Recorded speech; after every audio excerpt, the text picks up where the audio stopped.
Hi hello ಎಲ್ರಿಗೂ ನಮಸ್ಕಾರ. Welcome back to KPSC ಸಂದೇಶ. ಸೊ ಇವತ್ತು ನಾವು ಮೆಂಟಲ್ ಎಬಿಲಿಟಿ ಅಂತ ಏನು ಸರಣಿಯನ್ನು ಸ್ಟಾರ್ಟ್ ಮಾಡಿದ್ದೀವಿ. ಅದರ ಹಿಂದಿನ ವರ್ಷದ KAS ಪ್ರಶ್ನೆಗಳನ್ನ ಸಾಲ್ವ್ ಮಾಡ್ತಾ ಇದ್ದೀವಿ. ಸೊ ಈ ಸರಣಿಯಲ್ಲಿ ಆ, ಏನು ಮೆಂಟಲ್ ಎಬಿಲಿಟಿನ ಬಹಳ ಸುಲಭವಾಗಿ ಸಾಲ್ವ್ ಮಾಡಬೇಕು ಅಂತ, ಯಾವುದೇ ಒಂದು ಗೊಂದಲ ಇರ್ಲಾದೆ ಸಾಲ್ವ್ ಮಾಡಬೇಕು ಅಂತ, ಡಿಫಿಕಲ್ಟ್ ಆದಂತಹ ಫಾರ್ಮುಲಾಸು ಅದು ಯಾವುದೇ ಇರ್ಲಾದೆ ಪ್ರಾಬ್ಲಮ್ಸ್ ಅನ್ನ ಸಾಲ್ವ್ ಮಾಡಬೇಕು ಅನ್ನೋದು ನನ್ನ ಮುಖ್ಯ ಉದ್ದೇಶ.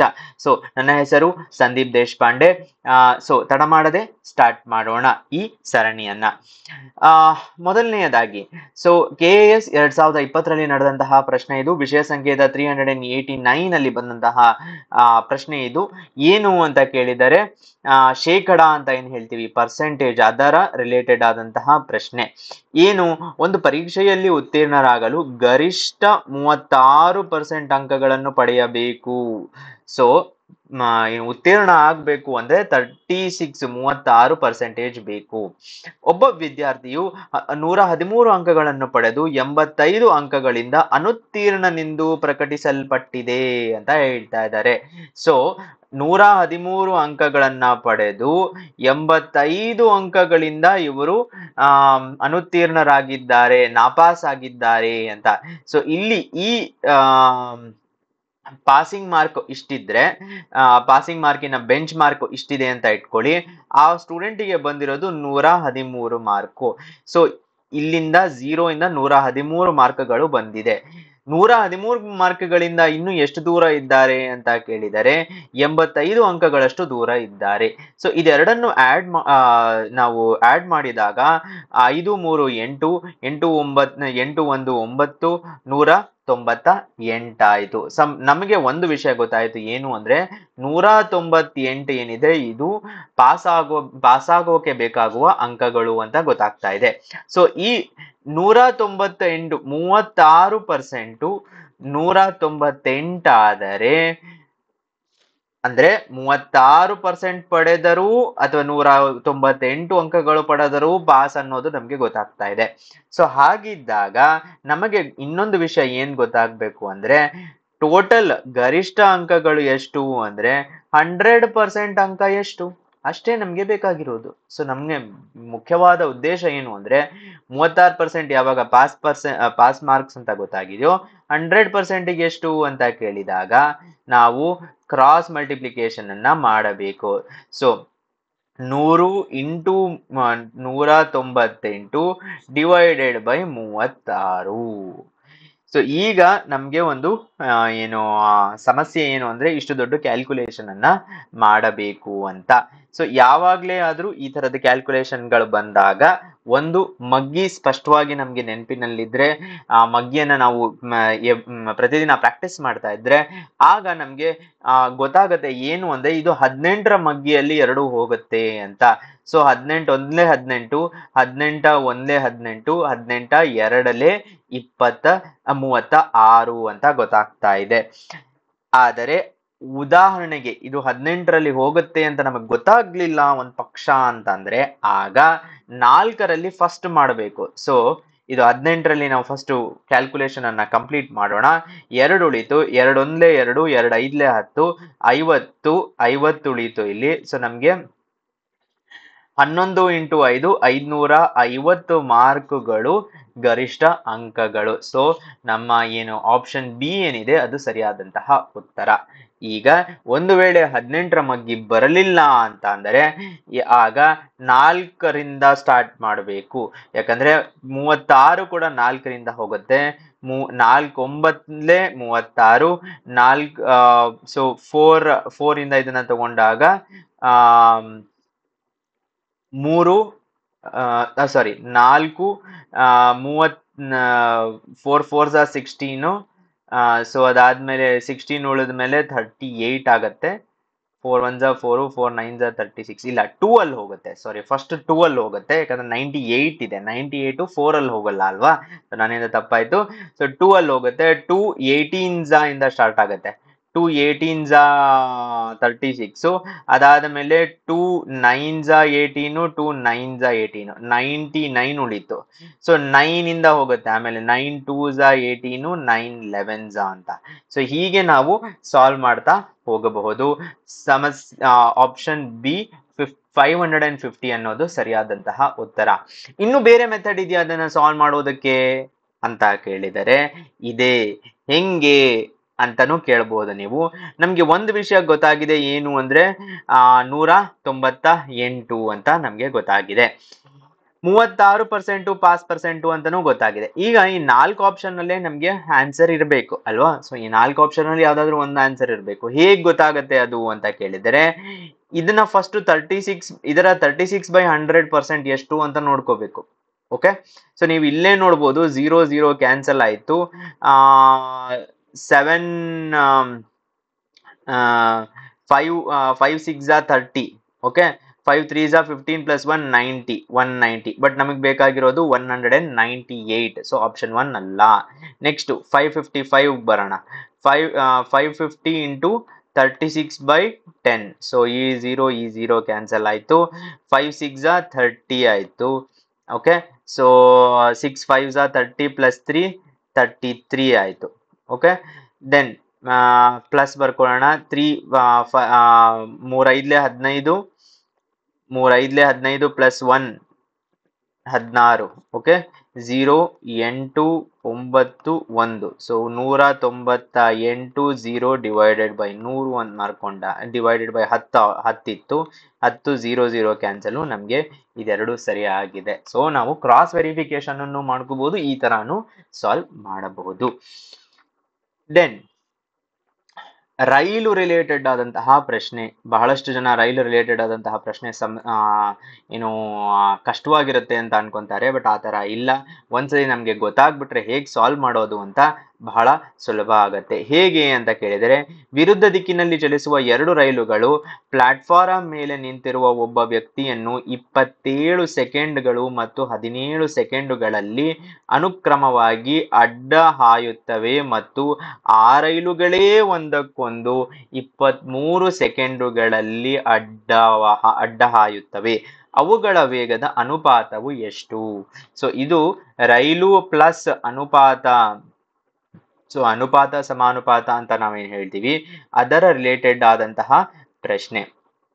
ಸೊ ಇದನ್ನ ಹೇಗ್ ಸಾಲ್ವ್ ಮಾಡಬೇಕು ಅಂತ ನೋಡೋಣ.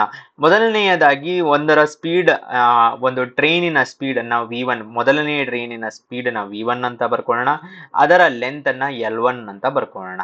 Okay, so 2 train opposite direction ಅಲ್ಲಿ ಕ್ರಾಸ್ ಆಗ್ತಾ ಇದೆ. ಸೊ ಏನಪ್ಪಾ ಅಂದ್ರೆ, ಈ ತರ ಒಂದು ಟ್ರೈನ್ ಈ ಕಡೆಯಿಂದ ಬರ್ತಾ ಇದೆ, ಇನ್ನೊಂದು ಟ್ರೈನ್ ಈ ಕಡೆಯಿಂದ ಬರ್ತಾ ಇದೆ. ಇಲ್ಲಿ ಒಬ್ಬ ಮನುಷ್ಯ ನಿಂತ್ಕೊಂಡಿದ್ದಾನೆ. ಈ ಮನುಷ್ಯನನ್ನ ಈ ಟ್ರೈನು 27 ಸೆಕೆಂಡ್ಗಳಲ್ಲಿ ದಾಟುತ್ತೆ. ಅಂದರೆ ಈ ಟ್ರೈನ್ ಏನಿದೆ 27 ಸೆಕೆಂಡ್ಸ್ ಅಲ್ಲಿ ಈ ಎಂಟೈರ್ ಟ್ರೈನ್ ಇಲ್ಲಿಂದ ಸ್ಟಾರ್ಟ್ ಆಗಿ ಇದು ಇಲ್ಲಿ ಬರೋವರೆಗೂ 27 ಸೆಕೆಂಡ್ಗಳಲ್ಲಿ ಮುಗಿದು ಹೋಗುತ್ತದೆ. ಹಾಗಾದರೆ ಏನರ್ಥ ಅಂತ ಕೇಳಿದರೆ, ನಮ್ಮ ಸ್ಪೀಡು, ಈ ಟ್ರೈನಿನ ಸ್ಪೀಡ್ ಏನಿದೆ v1 ಏನಿದೆ, ಇದರ ಲೆಂತ್ L1 ಡಿವೈಡೆಡ್ ಬೈ ಇದರ ಟೈಮ್ 27 ಸೆಕೆಂಡ್ಸ್ ಏನೋ ಇದೆ. ಸೊ ಇಷ್ಟನ್ನ ಫಸ್ಟ್ ನೋಟ್ ಮಾಡ್ಕೊಂಡ್ವಿ. ನೆಕ್ಸ್ಟ್ ಏನಿದೆ, ಇದೇ ಪರ್ಸನ್ ಅನ್ನ ಈ ಟ್ರೈನು ಇಲ್ಲಿಂದ ಹೋಗ್ಬೇಕಾದ್ರೆ ಅದು v2 ಏನಿದೆ, ನಮ್ಮ v2 ಅನ್ನೋದು L2 ಇನ divided by and they cross each other in 17 ಸೆಕೆಂಡ್ಗಳಲ್ಲಿ. ಸೊ 17 ಸೆಕೆಂಡ್ಗಳಲ್ಲಿ ಅನುಕ್ರಮವಾಗಿ ಅಡ್ಡ ಹಾಯುತ್ತವೆ. ಸೊ ಇದು 17 ಆಯ್ತು. ಓಕೆ, ಸೊ ನಮ್ಮ v2 ಏನಿದೆ L2 ಬೈ 17 ಆಯ್ತು. ಈಗ ಸೆಕೆಂಡ್ ಪಾರ್ಟ್ ಏನು ಅಂತ ಅಂದ್ರೆ, ಅವು ಎರಡು ಒಂದಕ್ಕೆ ಒಂದು ಎರಡು ಹಾಯಬೇಕಾದ್ರೆ, ಓಕೆ, ಅಂದರೆ ಎರಡು ಒಂದರ ಒಂದು ಡಿಸ್ಟೆನ್ಸ್ ಅನ್ನ ಕ್ರಾಸ್ ಮಾಡಬೇಕಾದ್ರೆ ಆಗ ಅದು ತೆಗೆದುಕೊಳ್ಳುವ ಟೈಮ್ ಎಷ್ಟು ಅಂದ್ರೆ 23 ಸೆಕೆಂಡ್ಗಳು. ಎರಡು ಒಂದರಿಂದ ಒಂದು ಕ್ರಾಸ್ ಆಗಬೇಕು ಅಂದ್ರೆ ಏನರ್ಥ? ಫಸ್ಟ್ ಅದು ಎಷ್ಟು ಟೋಟಲ್ ಡಿಸ್ಟೆನ್ಸ್ ಟ್ರಾವೆಲ್ ಮಾಡಿದೆ ಎರಡು ಅಂತ ಕೇಳಿದರೆ, L1 ಇದರ ಲೆಂತ್ ಪ್ಲಸ್ L2 ಅನ್ನು ಕ್ರಾಸ್ ಮಾಡ್ತಾ ಇದ್ದಾವೆ ಅಂತ ಅರ್ಥ ಆಗತ್ತೆ. ಎರಡು ಅಷ್ಟು ಏನು ಡಿಸ್ಟೆನ್ಸ್ ಏನಿದೆ ಅದು ಟ್ರಾವೆಲ್ ಮಾಡ್ತಾ ಇದೆ. ತದನಂತರದಲ್ಲಿ ಇದರ ಏನು ಮೊದಲನೇ ನಮ್ಮ ರೈಲಿನ ಸ್ಪೀಡು V1 ಮತ್ತು ಇದರ ಸ್ಪೀಡು ಈ ಕಡೆ ಇರೋದ್ರಿಂದ ನಮ್ಮ ರಿಲೇಟಿವ್ ಸ್ಪೀಡ್ ಅಂತ ಏನ್ ಹೇಳ್ತೀವಿ ಅದು V1 ಮತ್ತು V2 ಅನ್ನ ಆಡ್ ಮಾಡಿದಾಗ ಬರುತ್ತದೆ. So L1 plus L2 is equal to L1 by L1 plus L2 divided by V1 plus V2. ಆ ಡಿಸ್ಟೆನ್ಸು ಬೈ ಸ್ಪೀಡ್ ಅನ್ನ ಎಷ್ಟು ಸೆಕೆಂಡ್ ಅಂತ ಕೊಟ್ಟಿದ್ದಾರೆ ನಮಗೆ 23 ಸೆಕೆಂಡ್ ಅಂತ ಕೊಟ್ಟಿದ್ದಾರೆ, 23 ಸೆಕೆಂಡ್ಸ್ ಅಂತ ಕೊಟ್ಟಿದ್ದಾರೆ. ಸೊ ಇದನ್ನ ಸಿಂಪ್ಲಿಫೈ ಮಾಡ್ಕೊಂಡಾಗ ಏನಾಯ್ತು, L1 plus L2 is equal to 23 into V1 plus V2 ಅಂತ ಆಯ್ತು. ಸೊ ನಮ್ಗೆ ಇವಾಗ ಏನ್ ಬೇಕು, L2 ಅನ್ನ V2 ಅಲ್ಲಿ ಪ್ರಶ್ನೆ ಇರೋದು ಅವುಗಳ ವೇಗದ ಅನುಪಾತ ಎಷ್ಟು ಅಂತ. V1 ಬೈ V2 ದ ಅನುಪಾತ ಎಷ್ಟು ಅಂತ ಕೇಳ್ತಾ ಇದ್ದಾರೆ. ಬಹಳನೇ ಮುಖ್ಯ ಇದು. ಸೊ ನಮ್ಮ L2 ಏನಿದೆ ಅದು ಏನಾಗತ್ತೆ, L2 ಈಸ್ 17 ಟೈಮ್ಸ್ V2 ಆಗತ್ತೆ. ಓಕೆ, L2 ಅನ್ನೋದು 17 ಟೈಮ್ಸ್ V2 ಆಗತ್ತೆ. L1 ಅನ್ನೋದು 27 ಟೈಮ್ಸ್ V1 ಆಗತ್ತೆ. ಹೌದಾ? ಸೊ ಇದನ್ನ ಇಲ್ಲಿ ಮತ್ತು ಇದನ್ನ ಇಲ್ಲಿ ಸಬ್ಸ್ಟಿಟ್ಯೂಟ್ ಮಾಡಬೇಕು. ಸೊ ಅವಾಗ 27 V1 plus 17 V2 is equal to 23 V1 plus 23 V2. So V1 ಅನ್ನ ಈ ಕಡೆ ತಗೊಂಡ್ಬರೋದು, ಆಗ ಇಲ್ಲೇನಾಗತ್ತೆ 23 ಮೈನಸ್ 27 ಮೈನಸ್ 23 4 V1 4 V1 ಆಗತ್ತೆ ಇಸ್ ಈಕ್ವಲ್ ಟು ಇದನ್ನ ಈ ಕಡೆ ತಗೊಂಡು ಹೋಗೋದು 23 ಮೈನಸ್ 17 ಎಷ್ಟಾಗತ್ತೆ 6 V2. ಸೊ ನಮ್ಮ ಸ್ಪೀಡ್ ಏನಿದೆ V1 ಬೈ V2 ಏನಾಗತ್ತೆ 6 ಬೈ 4 ಅಥವಾ 2 3s 6, 2 3 6, 2 2 4, 3 ಬೈ 2 ಆಗತ್ತೆ. ಸೊ ನಮ್ಮ ಉತ್ತರ ಆಪ್ಷನ್ ಬಿ 3 ಬೈ 2 ಅಂತ ಗೊತ್ತಾಗತ್ತೆ ನಮ್ಗೆ. ಬಹಳನೇ ಸ್ವಲ್ಪ ನಾವು ಕಾನ್ಸಂಟ್ರೇಟ್ ಮಾಡಿದರೆ ನಮ್ಗೆ ಎಲ್ಲವೂ ಈಸಿಯಾಗಿ ಆಗ್ತಾ ಹೋಗುತ್ತೆ. ಸೊ ಇಲ್ಲಿ ಮೇನ್ ಟ್ರಿಕ್ ಇರೋದು ನಮ್ಗೆ ಸ್ಪೀಡ್, ವೇಗ ಅನ್ನೋದು ದೂರ ಡಿವೈಡೆಡ್ ಬೈ ಸಮಯ ಅನ್ನೋದು ನಮ್ಗೆ ಗೊತ್ತಿರಬೇಕು. ಓಕೆ, ಸೊ ಇದು ಮುಖ್ಯವಾದ ವಿಷಯ. ದೆನ್ ವಿಷಯ ಸಂಖ್ಯೆ 389ರಲ್ಲಿ ಅಂದ್ರೆ KAS 2020ರಲ್ಲಿ ನಡೆದಂತಹ ಒಂದು ಎಕ್ಸಾಮಿನಲ್ಲಿ ಒಂದು ಪ್ರಶ್ನೆ ಇದೆ, ಬಹಳ ಸೊಗಸಾದಂತಹ ಪ್ರಶ್ನೆ ಇದು. ಮೆಂಟಲ್ ಎಬಿಲಿಟಿ ಮತ್ತು ಎಥಿಕ್ಸು ಮತ್ತು ರೀಸನಿಂಗು ಇದೆಲ್ಲ ಏನು ತರ್ಕ ಅಂತ ಏನು ಹೇಳ್ತೀವಿ ಅದಕ್ಕೆ ಬಂದಂತಹ ಪ್ರಶ್ನೆ ಏನು ಅಂದ್ರೆ, ನೀವೇ ಜಿಲ್ಲಾ ನ್ಯಾಯಾಧೀಶರೆಂದು ನಿಮ್ಮ ಜಿಲ್ಲೆಯಲ್ಲಿ ಸಕ್ಕರೆ ಕೊರತೆ ಇದೆ ಎಂದು ಭಾವಿಸಿಕೊಳ್ಳಿರಿ. So there is a shortage, ನೀವೇ ಜಿಲ್ಲಾ ನ್ಯಾಯಾಧೀಶರು ಅಂತ ಭಾವಿಸಿಕೊಳ್ಳಬೇಕು. ಸರ್ಕಾರ ಮದುವೆಗಳಿಗೆ ಗರಿಷ್ಠ 30 kg ಸಕ್ಕರೆ ಮಾತ್ರ ಪೂರೈಸಲು ಆದೇಶಿಸಿದೆ, ಅದಕ್ಕಿಂತ ಜಾಸ್ತಿ ಉಪಯೋಗ ಮಾಡೋ ಹಾಗೆ ಇಲ್ಲ ಅಂತ. ನಿಮ್ಮ ಆತ್ಮೀಯ ಗೆಳೆಯನ ಮಗ ಮದುವೆ ಆಗುತ್ತಿದ್ದು ನಿಮ್ಮ ಗೆಳೆಯರು ಕನಿಷ್ಠ 50 kg ಸಕ್ಕರೆ ನೀಡಲು ಕೋರಿದ್ದಾರೆ. ಆಗ ನೀವು ಮುಜುಗರಕ್ಕೊಳಗಾಗಿ ಸರ್ಕಾರದ ನಿರ್ಬಂಧದ ಬಗ್ಗೆ ಹೇಳುವಿರಿ. ನೀವೇ ಜಿಲ್ಲಾ ನ್ಯಾಯಾಧೀಶರಾಗಿರುವುದರಿಂದ ಎಷ್ಟು ಬೇಕಾದರೂ ಬಿಡುಗಡೆ ಮಾಡಬಹುದೆಂದು ನಿಮ್ಮ ಗೆಳೆಯರು ಹೇಳಿದರು. ಅವರೊಂದಿಗಿನ ನಿಮ್ಮ ಗೆಳೆತನವನ್ನು ಕಳೆದುಕೊಳ್ಳಲು ನಿಮಗೆ ಇಚ್ಛೆ ಇಲ್ಲ. ಸೊ ಅವರ ಫ್ರೆಂಡ್ಶಿಪ್ ಏನಿದೆ ಅದನ್ನ ಕಳ್ಕೋಬಾರ್ದು ಅಂತ. ಆಗ ಹೇಗೆ ಸಂದರ್ಭವನ್ನು ನಿರ್ವಹಿಸುವಿರಿ? ಸೊಗಸಾದಂತಹ ಪ್ರಶ್ನೆ ಮೊದಲನೆಯದಾಗಿ. Second, foundational values of civil servants ಅಂತ ಕರೀತಾರೆ. ಅಂದರೆ ಯಾವುದು ಒಂದು ಕಾರ್ಯಾಂಗಕ್ಕೆ ಬೇಕಾದಂತಹ ಒಂದು ಮೂಲಭೂತ ಮೌಲ್ಯಗಳು ಅಂತ ಏನು ಹೇಳ್ತೀವಿ, ಅದರಲ್ಲಿ ಇದು ಒಂದು ಮುಖ್ಯವಾದಂತಹ ವ್ಯಾಲ್ಯೂ ಏನು ಅಂದ್ರೆ ನಾನ್ ಪಾರ್ಟಿಸಾನ್ಶಿಪ್ ಅಂತ. ಯಾವುದೇ ಒಂದು ಪಾರ್ಟಿಸಾನ್ಶಿಪ್, ಯಾರದೇ ಪರವಾಗಿರುವುದು, ಅದರ ಬಗ್ಗೆ ಅವರ ಪರವಾಗಿ ಮಾತಾಡೋದು ಅಂತ ಅಲ್ಲ, first one. Second one objective ಆಗಿ ಯಾವುದೇ ಒಂದು ಸಿಚುವೇಶನ್ ಅನ್ನ ನೋಡುವಂಥದ್ದು. ಓಕೆ, ಆಬ್ಜೆಕ್ಟಿವಿಟಿ ಅಂತ ಏನ್ ಹೇಳ್ತೀವಿ ಅದನ್ನ ನೋಡುವಂಥದ್ದು, ಎಮೋಷನಲ್ ಆಗಿ ನೋಡುವಂಥದ್ದಲ್ಲ. ಎಮೋಷನಲ್ ಇಂಟೆಲಿಜೆನ್ಸ್ ಇರಬೇಕು, ಆದರೆ ಆಬ್ಜೆಕ್ಟಿವ್ ಆಗಿ ಇದನ್ನ ನೋಡಬೇಕು. ಹೇಗೆ ನೋಡಬೇಕು ಅಂತ ಕೇಳಿದಾಗ, ಗೆಳೆಯರ ಕೋರಿಕೆಯಂತೆ ಹೆಚ್ಚುವರಿ ಸಕ್ಕರೆಯನ್ನು ಬಿಡುಗಡೆ ಮಾಡುವಿರಿ. ತಪ್ಪು. ಇದು ಪಾರ್ಟಿಸಾನ್ಶಿಪ್ ಅಂತ ಆಗತ್ತೆ. ನಾವು ಅವ್ರ ಪರವಾಗಿದ್ದೀವಿ ಅಂತ ಆಗತ್ತೆ, ತಪ್ಪಾಗತ್ತೆ. ನಿಮ್ಮ ಗೆಳೆಯರಿಗೆ ಹೆಚ್ಚುವರಿಯಾಗಿ ಪೂರೈಸಲು ನಿರಾಕರಿಸಿ ನಿಯಮವನ್ನು ಕಟ್ಟುನಿಟ್ಟಾಗಿ ಅನುಸರಿಸುವಿರಿ. ಈ ಪಾರ್ಟ್ ಏನಿದೆ ಇದು ಮೊದಲನೆಯದಾಗಿ ನೋಡಿದರೆ ಸರಿ ಅನ್ಸಿದ್ರು, ಇದನ್ನ ನಾವು ಎಮೋಷನಲ್ ಇಂಟೆಲಿಜೆನ್ಸ್ ಇರುವ ಪರ್ಸನ್ ಅಂತ ಕನ್ಸಿಡರ್ ಮಾಡೋದಿಲ್ಲ. Okay, foundational values of civil servant ಅಲ್ಲಿ ಒಂದು ಗವರ್ನೆನ್ಸ್ ಹ್ಯೂಮೇನ್ ಗವರ್ನೆನ್ಸ್ ಆಗಿರಬೇಕು. ಗೆಳೆಯ ಅಲ್ಲ ಅಂದ್ರೂ ಅವರೊಬ್ರು ಸಿಟಿಸನ್, ಒಬ್ಬ ನಾಗರಿಕ ಆಗಿರೋದ್ರಿಂದ ಅವ್ರಿಗೆ ಎಕ್ಸ್ಪ್ಲೇನ್ ಮಾಡಬೇಕು, ಕರೆಕ್ಟು. ಆದರೆ ಅವರಿಗೆ ಸ್ಟ್ರಿಕ್ಟ್ ಆಗಿ ಎಕ್ಸ್ಪ್ಲೇನ್ ಮಾಡಿ ಖಡಾಖಂಡಿತವಾಗಿ ನಿರಾಕರಿಸುವುದು ಅಷ್ಟಾಗಿ ಎಮೋಷನಲಿ ಇಂಟೆಲಿಜೆಂಟ್ ಇರುವ ಪರ್ಸನಿನ ಗುಣಲಕ್ಷಣಗಳು ಅಲ್ಲ ಅಂತ ಹೇಳ್ತಾರೆ. ಸೊ ಎರಡನೆಯ ಸ್ಟೇಟ್ಮೆಂಟು ತಪ್ಪಾಗಿದೆ.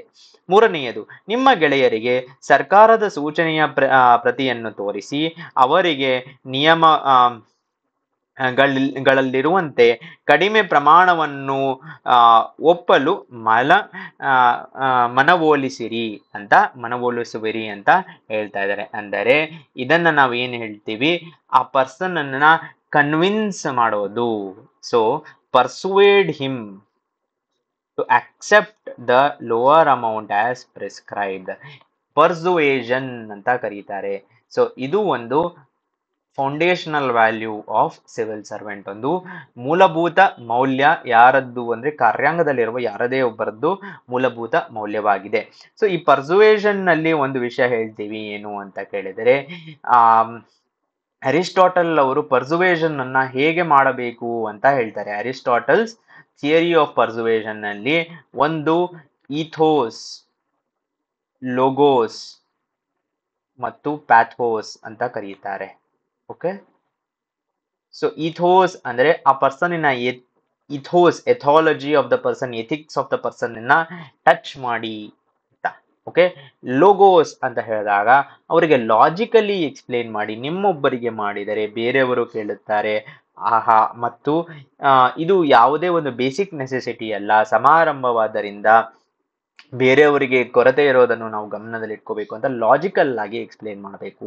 ಪ್ಯಾಥೋಸ್ ಅಂತ ಅಂದಾಗ ಯಾವುದಾದರೂ ಒಂದು ಸ್ಟ್ರಾಂಗ್ ಆದಂತಹ ಸ್ಲೋಗನ್ ಅನ್ನ ಯೂಸ್ ಮಾಡುವಂಥದ್ದು, ಅಥವಾ ಯಾವುದೋ ಒಂದು ಟ್ಯಾಗ್ ಲೈನ್ ಅನ್ನ ಯೂಸ್ ಮಾಡುವಂಥದ್ದು, ಈ ತರದನ್ನ ಪ್ಯಾಥೋಸ್. ಹಾಗೆ ಯೂಸ್ ಮಾಡಿದಾಗ ಒಬ್ಬ ಪರ್ಸನ್ ಪರ್ಸುವೇಷನ್ ಆಗೋದು ಸಾಧ್ಯ ಇದೆ ಅಂತ ಹೇಳ್ತಾರೆ. ಸೊ ಇದು ಅರಿಸ್ಟಾಟಲ್ಸ್ ಥಿಯರಿ ಆಫ್ ಪರ್ಸುವೇಷನ್. ಸೊ ಈಗ ನಾವು ವಾಪಸ್ ಬಂದಾಗ ನೀವು ಇಲ್ಲಿ ನೋಡಬಹುದು, ನಿಮ್ಮ ಗೆಳೆಯರಿಗೆ ಸರ್ಕಾರಿ ಸೂಚನೆಯ ಪ್ರತಿಯನ್ನು ತೋರಿಸಿ ಅವರಿಗೆ ಹೇಳಿ ನಿಯಮ ಇದಕ್ಕಿಂತ ಜಾಸ್ತಿ ಅಪ್ಲೈ ಮಾಡೋದಕ್ಕೆ ಆಗೋದಿಲ್ಲ ಅಂತ. ಇನ್ನೊಂದು ಪಾರ್ಟ್ ಏನು ಅಂದ್ರೆ, and inform him that you do not want to interfere. ಇನ್ನೊಂದು ಪಾರ್ಟ್ ಏನು ಅಂದ್ರೆ, ಪೂರೈಕೆ ಮಾಡುವ ಪ್ರಾಧಿಕಾರಕ್ಕೆ ನೇರವಾಗಿ ಅರ್ಜಿ ಸಲ್ಲಿಸಲು ಸಲಹೆ ನೀಡಿ ಈ ವಿಷಯದಲ್ಲಿ ನೀವು ಪ್ರವೇಶಿಸುವುದಿಲ್ಲವೆಂದು ಹೇಳುವಿರಿ. ಅಂದ್ರೆ ನೀನು ಅಪ್ಲೈ ಮಾಡ್ಕೊ ಹೋಗಪ್ಪ, ಅಲ್ಲಿ ಯಾರು ಫುಡ್ ಕೌನ್ಸಿಲ್ ಆಫ್ ಇಂಡಿಯಾ ಇದ್ದಾರೆ, ಅವ್ರಿಗೆ ಅಪ್ಲೈ ಮಾಡ್ಕೊಳ್ಳಿ, ಅವ್ರು ಏನು ಹೇಳ್ತಾರೋ ಅದು ಮಾಡ್ಕೊಳ್ಳಿ, ನನ್ನನ್ನು ಇನ್ವಾಲ್ವ್ ಮಾಡಬೇಡಿ ಅಂತ ಹೇಳೋದು. ಇದು ಕೂಡ ಮೇಲ್ನೋಟಕ್ಕೆ ಸರಿ ಅನ್ಸಿದರೂ ಇದು ನಾನ್ ಇನ್ವಾಲ್ವ್ಮೆಂಟ್, ಅಂದರೆ ಟಚ್ ಮೀ ನಾಟ್ ಆಟಿಟ್ಯೂಡ್ ಅನ್ನೋಂತ ಏನ್ ಹೇಳ್ತಾರೆ ಅದನ್ನ ಬಿಂಬಿಸುತ್ತದೆ. ಸೊ ಹೀಗೆ ಮಾಡೋದು ಸರಿ ಅಲ್ಲ. ಸೊ ಇದಕ್ಕೆ ಸರಿಯಾದಂತಹ ಉತ್ತರ ಫೌಂಡೇಶನಲ್ ವ್ಯಾಲ್ಯೂಸ್, ಮೂಲಭೂತ ಮೌಲ್ಯ ಅಂತ ಏನ್ ಹೇಳ್ತೀವೋ ಅದು ಆಪ್ಷನ್ ಸಿ ಇದಕ್ಕೆ ಸರಿಯಾದ ಉತ್ತರ. ರೈಟ್. ನೆಕ್ಸ್ಟ್, ಒಂದು ಸಂಖ್ಯೆಯು 2 ಅಂಕಗಳದ್ದಾಗಿದ್ದು ಅದರ ಅಂಕಿಗಳ ಗುಣಲಬ್ಧವು 14. ಸೊ 2 ಅಂಕಿಗಳ ಪ್ರಾಡಕ್ಟ್ ಏನಿದೆ 14 ಅಂತ ಹೇಳ್ತಾ ಇದ್ದಾರೆ. ಈ ಸಂಖ್ಯೆಗೆ 45 ಸೇರಿಸಿದರೆ ಅಂಕಿಗಳ ಸ್ಥಾನಗಳು ಅದಲು ಬದಲಾಗುತ್ತವೆ. ಅಂದರೆ 12ಗೆ 9 ಅನ್ನ ಸೇರಿಸಿದಾಗ ಅದರ ಡಿಜಿಟ್ ರಿವರ್ಸ್ ಆಗುತ್ತೆ. ಆ ಸಂಖ್ಯೆ ಯಾವುದು ಅಂತ ಕೇಳ್ತಾ ಇದ್ದಾರೆ. KS-ನ 2020ರಲ್ಲಿ ಬಂದಂತಹ ಪ್ರಶ್ನೆ. ಇದಕ್ಕೆ 2 ಮೆಥಡ್ ಇದೆ ಸಾಲ್ವ್ ಮಾಡೋದಕ್ಕೆ. ಒಂದು ಈಕ್ವೇಶನ್ಸ್ ಅನ್ನ ಬರ್ಕೊಂಡು 10a ಆ್ಯಂಡ್ ಬಿ ಅಂತ ಬರೆದು 10a, so A into B ಅಂತ ಬರ್ಕೊಳ್ಳೋದು.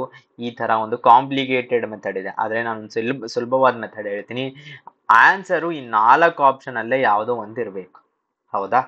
ಸೊ 4 ಆಪ್ಷನಲ್ಲೇ ಯಾವುದೋ ಒಂದು ಆನ್ಸರ್ ಇದೆ ಅಂದ ತಕ್ಷಣ ಒಂದೊಂದು ಆಪ್ಷನ್ ಅಂತ ಟಕ್ ಟಕ್ ಟಕ್ ಅಂತ ನಾವು ಫಸ್ಟ್ ಕಂಡೀಷನ್ ಅನ್ನ ಚೆಕ್ ಮಾಡೋದು. ಅಂಕಿಗಳ ಗುಣಲಬ್ಧವು 14 ಆಗಿರಬೇಕು. 5 into 4 5 4 20, so 1 is wrong. 2 7s 2 7 14, so 2 ಇದು ಪಾಸಿಬಿಲಿಟಿ ಇದೆ. 3 6 18, ಸೊ ಇದು ಪಾಸಿಬಿಲಿಟಿ ಇದೆ. ಇದು ಪಾಸಿಬಿಲಿಟಿ ಇಲ್ಲ, ಸೊ ಇದನ್ನ ತೆಗೆದ್ಬಿಡೋದು. 7 2 14, ಸೊ ಇದೆರಡು ಪಾಸಿಬಿಲಿಟಿ ಇದೆ.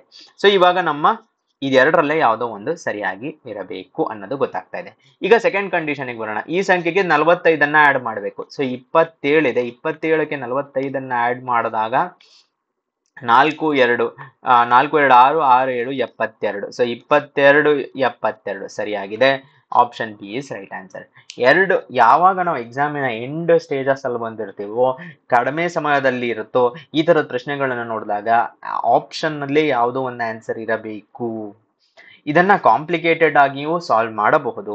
ಬಟ್ 72 ಯಾಕೆ ಆಗಲ್ಲ ಅಂತ ನೋಡಿದಾಗ 72ಗೆ 45 ಆಡ್ ಮಾಡಿ ನೋಡಿ. 45 ಆಡ್ ಮಾಡಿ ನೋಡಿದಾಗ 5 2 7 7 4 117 ಆಯ್ತು. 117 22 ಎಲ್ಲಿ ರಿವರ್ಸ್ ಆಗ್ತಾ ಇಲ್ವಲ್ಲ ನಂಬರ್ಸ್, ಸೊ 4 ಇಸ್ ರಾಂಗ್ ಆಗತ್ತೆ. ಇದು ಸರಿಯಾದ ಉತ್ತರ. ಇನ್ನೊಂದು ಮೆಥಡ್ ಏನು, ಕಾಂಪ್ಲಿಕೇಟೆಡ್ ಮೆಥಡ್. ಸರ್ ಇದೇನೋ ಗೊತ್ತಾಗ್ಬಿಡ್ತು, ಈಸಿಯಾಗಿ ಸಾಲ್ವ್ ಆಯ್ತು, ಓಕೆ. ಇನ್ನು ಕಾಂಪ್ಲಿಕೇಟೆಡ್ ಮೆಥಡ್ ಯಾವುದು ಅಂತ ಕೇಳಿದ್ರೆ, ಕಾಂಪ್ಲಿಕೇಟೆಡ್ ಅಂತ ಅಲ್ಲ, ಪದ್ಧತಿಶೀರ್ ಅಂತ ಪದ್ಧತಿಯಾಗಿ ಮಾಡೋದು ಅಂತ ಹೇಳಿದ್ರೆ ಯಾವುದು ಅಂದ್ರೆ ಇದು ಈ ತರದ ಮೆಥಡ್. ಏನು ಅಂದ್ರೆ, ಒಂದು ನಂಬರು ಅನ್ನ ಯಾವಾಗ್ಲೂ 10a + b ಅಂತ ಬರಿತೀವಿ. ಓಕೆ, ಸೊ ಆ ನಂಬರ್ ಅನ್ನ ನಾವು 10a + b ಅಂತ ಬರಿತೀವಿ. ಆ ನಂಬರಿನ ಪ್ರಾಡಕ್ಟ್ a ಇಂಟು ಬಿ ಎಷ್ಟಿದೆ, 14 ಇದೆ. ಓಕೆ, 10a + b ಗೆ 45 ಸೇರಿಸಿದರೆ ಡಿಜಿಟ್ಗಳು ಉಲ್ಟಾ ಆಗತ್ತಂತೆ, ಅಂದರೆ 10b + a ಆಗತ್ತಂತೆ. ಓಕೆ, ಸೊ 2 ಈಕ್ವೇಶನ್ ಇದೆ, 2 ಅನ್ನೋನ್ ಇದೆ. ಸೊ ಇದನ್ನ ಈ ಕಡೆ ತಗೊಂಬನ್ನಿ, ಇದನ್ನ ಈ ಕಡೆ ತಗೊಂಬನ್ನಿ. 9a + 45 = 9b.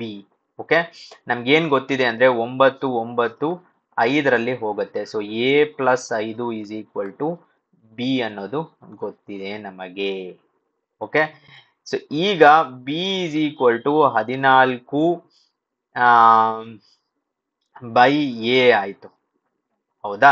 So b = 14 / a ಆದಾಗ a + 5 = 14 / b. ನೋಡ್ತಾ ಹೋಗಿ ಎಷ್ಟು ಕಷ್ಟ ಆಗ್ತಾ ಇದೆ ಸಿಚುವೇಶನ್. ಯಾಕೆ ಅಂದ್ರೆ ಸಾರಿ, b = 14 / a ಅಂದ್ರೆ, ಯಾಕಂದ್ರೆ ಇದನ್ನ ನಾವು ಇಲ್ಲಿ ಕ್ರಾಸ್ ಮಲ್ಟಿಪ್ಲೈ ಮಾಡ್ಕೊಂಡಾಗ ಇದು a² + 5a = 14 ಆಗೋಯ್ತು.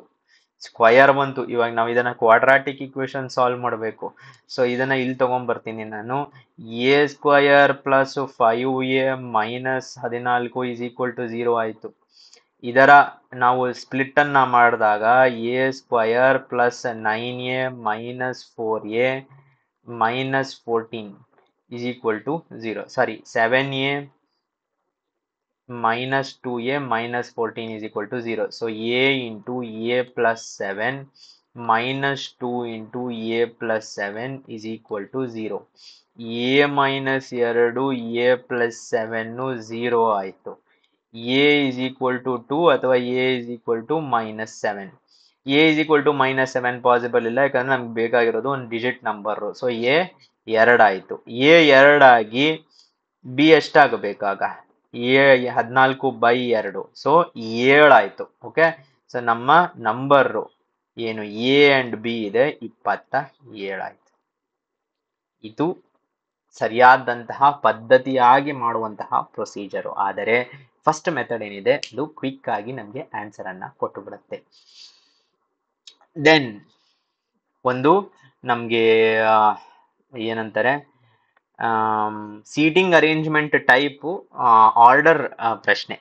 ಒಂದು ತರಗತಿ ಕಾಲೇಜು ಮೆಕ್ಯಾನಿಕ್ಸ್, ಮನಃಶಾಸ್ತ್ರ, ತತ್ವಶಾಸ್ತ್ರ, ಸಮಾಜಶಾಸ್ತ್ರ, ಅರ್ಥಶಾಸ್ತ್ರ, ವಿಜ್ಞಾನ ಮತ್ತು ಇಂಜಿನಿಯರಿಂಗ್ ಈ 7 ವಿವಿಧ ವಿಷಯಗಳ ಶಿಕ್ಷಕರುಗಳಿಗೆ ಜುಲೈ 22ರಿಂದ 29ರವರೆಗೆ ಪುನಶ್ಚೇತನ ಕೋರ್ಸ್ ಅನ್ನು ನಡೆಸಬೇಕಿದೆ. ಪುನಶ್ಚೇತನ ಸೊಗಸಾದ ವರ್ಡು. ಇಂಗ್ಲಿಷ್ ಅಲ್ಲಿ ಇದನ್ನ ಬ್ರಿಡ್ಜ್ ಕೋರ್ಸ್ ಅಂತ ಏನಂತೀವೋ, ರಿಫ್ರೆಶರ್ ಕೋರ್ಸ್ ಅಂತ ಏನಂತೀವೋ ಅದನ್ನ ಹೇಳ್ತಾ ಇದ್ದಾರೆ. 10ನೇ ಕ್ಲಾಸ್ ಆದ್ಮೇಲೆ PUC ಗೆ ಮುಂಚೆ ಒಂದು ಪುನಶ್ಚೇತನ ಕೋರ್ಸ್ ಅನ್ನ ಮಾಡ್ತಾರೆ. ಈಗ ಪ್ರಶ್ನೆ ಏನು ಅಂದ್ರೆ, ಈ ಮಾಹಿತಿಯ ಆಧಾರದ ಮೇಲೆಗೆ ವಿಜ್ಞಾನದ ಹಿಂದಿನ ದಿನ ಯಾವ ತರಬೇತಿ ಇತ್ತು ಅಂತ ಕೇಳ್ತಾ ಇದ್ದಾರೆ. ಸೊ ಜುಲೈ 22, 23, 24, 25, 26, 27, 28 ಹಾಗೂ 29 ಅಂತ ಬರ್ಕೊಂಡ್ಬಿಟ್ಟೋಣ. ಓಕೆ, ಸೊ ಇದಿಷ್ಟು ದಿನಗಳಲ್ಲಿ ಈ ಇಷ್ಟು ಕೋರ್ಸ್ಗಳನ್ನು ನಾವು ಫಿಟ್ ಮಾಡಬೇಕು. ಫಸ್ಟ್ ಕೋರ್ಸು ಮನಃಶಾಸ್ತ್ರದೊಂದಿಗೆ ಮೊದಲಾಗಬೇಕು. ಸೊ 22ನೇ ತಾರೀಕು ನಮಗೆ ಗೊತ್ತು ಏನು ಅಂದ್ರೆ ಮನಃಶಾಸ್ತ್ರ. ಸೆಕೆಂಡು 23ನೇ ಜುಲೈ ಭಾನುವಾರದ ಕಾರಣ ರಜಾ. ಸೊ 23 ರಜಾ. ಓಕೆ, ವಿಜ್ಞಾನ ವಿಷಯವು ಇಂಜಿನಿಯರಿಂಗ್ ವಿಷಯದ ಹಿಂದಿನ ದಿನ ಇರಬೇಕು. ಸೊ ಫಸ್ಟ್ ಯಾವ್ದ್ಯಾವುದನ್ನ ನಾವು ಯೂಸ್ ಮಾಡ್ಬಿಟ್ಟಿದೀವೋ ಅದನ್ನ ಇಂಟು ಮಾಡ್ತಾ ಹೋಗ್ಬಿಡೋಣ. ದಟ್ ಈ ಕ್ಲೂ ಅನ್ನ ಯೂಸ್ ಮಾಡಾಯ್ತು ಅಂತ. ಇದನ್ನ ಈಗ ಸದ್ಯಕ್ಕೆ ಯೂಸ್ ಮಾಡೋದಕ್ಕಾಗಲ್ಲ, ಹಾಗೆ ಇಟ್ಕೊಳ್ಳೋಣ. ಕೋರ್ಸ್ ಮೆಕ್ಯಾನಿಕ್ಸ್ ವಿಷಯದೊಂದಿಗೆ ಮುಕ್ತಾಯವಾಗಬೇಕು. ಈ ತರದ್ದು ಬಹಳನೇ ಇಂಪಾರ್ಟೆಂಟ್ ಆಗಿರುತ್ತೆ. ಸೊ ಇದನ್ನ ನಾವ್ ಏನಂತೀವಿ, ನಿಶ್ಚಿತವಾಗಿ ಕೊಟ್ಬಿಟ್ಟಿದ್ದಾರೆ ಮೆಕ್ಯಾನಿಕ್ಸ್ ಇಂದ ಎಂಡ್ ಆಗಬೇಕು ಅಂತ. ತತ್ವಶಾಸ್ತ್ರವು ರಜೆಯ ಮಾರನೆಯ ದಿನ ಇರಬೇಕು. ರಜೆ ಇಲ್ಲಿದೆ, ಸೊ ತತ್ವಶಾಸ್ತ್ರ ಇಲ್ಲಿರ್ಬೇಕು. ಹೌದಾ? ಸೊ ನಮ್ಗೆ ಈ ಕ್ಲೂನು ಯೂಸ್ ಆಯ್ತು, ಈ ಕ್ಲೂನು ಯೂಸ್ ಆಯ್ತು. ಇನ್ನು ಉಳಿತು 3 ಕ್ಲೂ, ಇನ್ನು 4 ಜಾಗಗಳನ್ನು ತುಂಬಬೇಕು. ಅರ್ಥಶಾಸ್ತ್ರವು ಮತ್ತು ಇಂಜಿನಿಯರಿಂಗ್ ನಡುವೆ 1 ದಿನದ ಅಂತರ ಇರಬೇಕು. ಓಕೆ ಸರಿ. ಸಮಾಜಶಾಸ್ತ್ರ ಮತ್ತು ಅರ್ಥಶಾಸ್ತ್ರದ ನಡುವೆ 2 ದಿನಗಳ ಅಂತರ ಇರಬೇಕು ಅಂತ ಹೇಳ್ತಾ ಇದ್ದಾರೆ. ಸೊ ಈಗ ವಾಪಸ್ ಬರೋಣ. ವಿಜ್ಞಾನ ವಿಷಯವು ಇಂಜಿನಿಯರಿಂಗ್ ವಿಷಯದ ಹಿಂದಿನ ದಿನ ಇರಬೇಕು. ಅರ್ಥಶಾಸ್ತ್ರ ಮತ್ತು ಇಂಜಿನಿಯರಿಂಗ್ ನಡುವೆ 1 ದಿನದ ಅಂತರ ಇರಬೇಕು. 2 ದಿನದ ನಂತರ ಇರಬೇಕು. ಸೊ ಒಂದು ಕೆಲಸ ಮಾಡೋಣ. ಫಸ್ಟ್ ನಮ್ಮ ವಿಜ್ಞಾನ ಅನ್ನುವ ವಿಷಯ ಏನಿದೆ ಮತ್ತು ಇಂಜಿನಿಯರಿಂಗ್ ಅನ್ನುವ ವಿಷಯ ಏನಿದೆ, ಇಲ್ಲಿ ನೋಡಿ ಈ 2 ಕ್ಲೂಗಳನ್ನ ನೋಡ್ತಾ ಹೋಗೋಣ. ಓಕೆ, ಈ 2 ಕ್ಲೂಗಳೇನಿದೆ ಬಹಳನೇ ಮುಖ್ಯ, ಬಹಳನೇ ಸೊಗಸಾದಂತಹ ಕ್ಲೂ. ಇಲ್ಲಿ ನಮ್ಗೆ ವಿಜ್ಞಾನ ಮತ್ತು ಇಂಜಿನಿಯರಿಂಗಿನ ರಿಲೇಶನ್ಶಿಪ್ ಕೊಟ್ಟಿದ್ದಾರೆ. ಏನು? ವಿಜ್ಞಾನ ಇಂಜಿನಿಯರಿಂಗ್ ವಿಷಯದ ಹಿಂದಿನ ದಿನ ಇರಬೇಕು. ಸೊ ಇಂಜಿನಿಯರಿಂಗ್ ಇಂದ ಹಿಂದಿನ ದಿನ ಇರಬೇಕು. ಅರ್ಥಶಾಸ್ತ್ರ ಮತ್ತು ಇಂಜಿನಿಯರಿಂಗ್ ನಡುವೆ 1 ದಿನದ ಅಂತರವಿರಬೇಕು. ಸೊ ಅರ್ಥಶಾಸ್ತ್ರ ಇಲ್ಲಿ ಬರಬೇಕು. ಯಾಕೆ ಅಂದ್ರೆ ನಮ್ಗೆ ಇಲ್ಲಿ ಉಳಿದಿರೋದೇ 4 ಜಾಗ. ಹೌದಾ? ಸೊ ಈ 4 ಜಾಗದಲ್ಲಿ ಇಲ್ಲೊಂದು ಬಂದು ಮತ್ತೆ ಇಲ್ಲಿ ಅರ್ಥಶಾಸ್ತ್ರ ಬರುವ ಚಾನ್ಸ್ ಇರೋದಿಲ್ಲ. ಇದ್ರೂ ಸಮಾಜಶಾಸ್ತ್ರ ಮತ್ತು ಅರ್ಥಶಾಸ್ತ್ರದ ನಡುವೆ 2 ದಿನಗಳ ಅಂತರ ಇರಬೇಕು ಅಂತ ಹೇಳ್ತಾ ಇದ್ದಾರೆ. So that is between sociology and ಅರ್ಥಶಾಸ್ತ್ರ 2 ದಿನದ ಅಂತರ ಇರಬೇಕು. ಸೊ ನಮ್ಮ ಅರ್ಥಶಾಸ್ತ್ರ ಇಲ್ಲಿ ಬರ್ಕೊಂಡ್ರೆ ನಮ್ಗೆ ಇಲ್ಲಿ ಆದ ಮೇಲೆ, ಈ 2 ದಿನಗಳಾದ ಮೇಲೆ ಸಮಾಜಶಾಸ್ತ್ರ ಇರಬೇಕು. ಹೌದಾ? ಸೊ ಇದನ್ನ ಹೀಗೇ ತಗೊಂಬಂದು ಇಲ್ಲಿ ಫಿಟ್ ಮಾಡಿಕೊಂಡಾಗ ಇಲ್ಲಿ ಅರ್ಥಶಾಸ್ತ್ರ ಬರಬೇಕು. ಓಕೆ, ಇಲ್ಲಿ ನಮಗೆ ವಿಜ್ಞಾನ ಬರಬೇಕು, ಇಲ್ಲಿ ನಮಗೆ ಇಂಜಿನಿಯರಿಂಗ್ ಬರಬೇಕು ಮತ್ತು ಕಡೆಯದಾಗಿ ಸಮಾಜಶಾಸ್ತ್ರ ಬರಬೇಕು. ಹೌದಾ? ಈಗ ಪ್ರಶ್ನೆ, ಈ ಮಾಹಿತಿ ಆಧಾರದ ಮೇಲೆ ವಿಜ್ಞಾನ ತರಬೇತಿಯ ಹಿಂದಿನ ದಿನ ಯಾವ ವಿಷಯವು ಇರುತ್ತದೆ ಅಂತ ಕೇಳ್ತಾ ಇದ್ದಾರೆ. ವಿಜ್ಞಾನದ ಹಿಂದಿನ ದಿನ ಯಾವುದಿದೆ? ಅರ್ಥಶಾಸ್ತ್ರ. ಹೌದಾ? ಇನ್ನೊಂದು ವಿಷಯ ಹೇಳ್ತೀನಿ. ಇಲ್ಲಿ ಎಲ್ಲವನ್ನೂ ಸಾಲ್ವ್ ಮಾಡೋದು ಒಂದು, ಅಫ್ಕೋರ್ಸ್ ಎಲ್ಲ ಸಾಲ್ವ್ ಮಾಡಿದಾಗೆ ಖಚಿತವಾಗ್ಬಿಡುತ್ತೆ ಯಾವುದೋ ಒಂದು ಕ್ಲೂ ನಿಮಗೆ ಗೊತ್ತಾಗ್ತಾ ಇಲ್ಲ ಅಂತ, ಯಾವುದು ಗೊತ್ತಾಗ್ಬಿಡುತ್ತೆ ಅಂತ. ಆದ್ರೆ ವಿಜ್ಞಾನ ಮತ್ತು ವಿಜ್ಞಾನದ ಬಗ್ಗೆ ನಮ್ಗೆ 2 ಕ್ಲೂಗಳು ಇಲ್ಲಿ ಕೊಟ್ಟಿದ್ದಾರೆ. ವಿಜ್ಞಾನ ಇರುವ ವಿಷಯ ಇಂಜಿನಿಯರಿಂಗ್ ವಿಷಯದ ಹಿಂದಿನ ದಿನ ಇರಬೇಕು ಅಂತ ಒಂದು ಕ್ಲೂ, ಅರ್ಥಶಾಸ್ತ್ರ ಮತ್ತು ಇಂಜಿನಿಯರಿಂಗ್ ನಡುವೆ 1 ದಿನದ ಅಂತರವಿರಬೇಕು ಅಂತ. ಸೊ ಈ 2 ಕ್ಲೂ ಅಲ್ಲಿನೇ ನಮ್ಗೆ ಒಂದು ವಿಷಯ ಏನ್ ಗೊತ್ತಾಗತ್ತೆ ಅಂದ್ರೆ ವಿಜ್ಞಾನದ ಹಿಂದಿನ ದಿನ ಅರ್ಥಶಾಸ್ತ್ರ ಇರಬೇಕು ಅಂತ. ಅಲ್ವಾ? ಸೊ ನಮ್ಮ ಅರ್ಥಶಾಸ್ತ್ರ ಎಕನಾಮಿಕ್ಸ್ ಏನಿದೆ ಸೈನ್ಸಿನ ಹಿಂದಿನ ದಿನ ಇರಬೇಕು. ಸೊ ಇಲ್ಲಿ ನೋಡಬಹುದು ಕರೆಕ್ಟ್ ಆದಂತಹ ಉತ್ತರ ಅರ್ಥಶಾಸ್ತ್ರ ಆಪ್ಷನ್ 3. ಇದೇ ಪ್ರಶ್ನೆಯಲ್ಲಿ ಇದೇ ಒಂದು ಏನು ಪ್ಯಾರಾಗ್ರಾಫ್ ಪ್ಯಾಸೇಜ್ ಅನ್ನ ಕೊಟ್ಟುಬಿಟ್ಟು ಬಹಳಷ್ಟು ಪ್ರಶ್ನೆಗಳನ್ನ ಸಾಲ್ವ್ ಮಾಡಬಹುದು. ಹೇಗಪ್ಪ ಅಂತ ಕೇಳಿದರೆ, ರಜೆಯ ರಜೆಯಿಂದ ಎರಡನೆಯ ದಿನ ಯಾವ ಕೋರ್ಸ್ ಇದೆ ಅಂತ ಕೇಳಿದರೆ, ತತ್ವಶಾಸ್ತ್ರದ ಕೋರ್ಸು ರಜೆಯಾದ ಎರಡನೆಯ ದಿನ ಇದೆ. ಅಲ್ಲ ಸಾರಿ, ಅರ್ಥಶಾಸ್ತ್ರದ ಕೋರ್ಸು ರಜೆಯಾದ ಎರಡನೆಯ ದಿನ, ಯಾಕಂದ್ರೆ ತತ್ವಶಾಸ್ತ್ರದ ನೆಕ್ಸ್ಟ್ ಡೇ ಇದೆ. ಓಕೆ, ದೆನ್ ಮೆಕ್ಯಾನಿಕ್ಸ್ ಮತ್ತು ಇಂಜಿನಿಯರಿಂಗಿನ ನಡುವೆ ಇರುವಂತಹ ಸಬ್ಜೆಕ್ಟ್ ಯಾವುದು ಅಂತ ಕೇಳಿದರೆ ಅದು ಸಮಾಜಶಾಸ್ತ್ರ. ಮತ್ತು 27ನೇ ಜುಲೈ ಯಾವ ವಿಷಯ ನಡೀತಾ ಇದೆ ಅಂತ ಕೇಳಿದರೆ, 27ನೇ ಜುಲೈ ಯಾವ ವಿಷಯ ನಡೀತಾ ಇದೆ ಅಂತ ಕೇಳಿದರೆ ಅದು ಇಂಜಿನಿಯರಿಂಗ್. ಓಕೆ, ಸೊ ಅದಾದ ಮೇಲೆ ನಮ್ಮ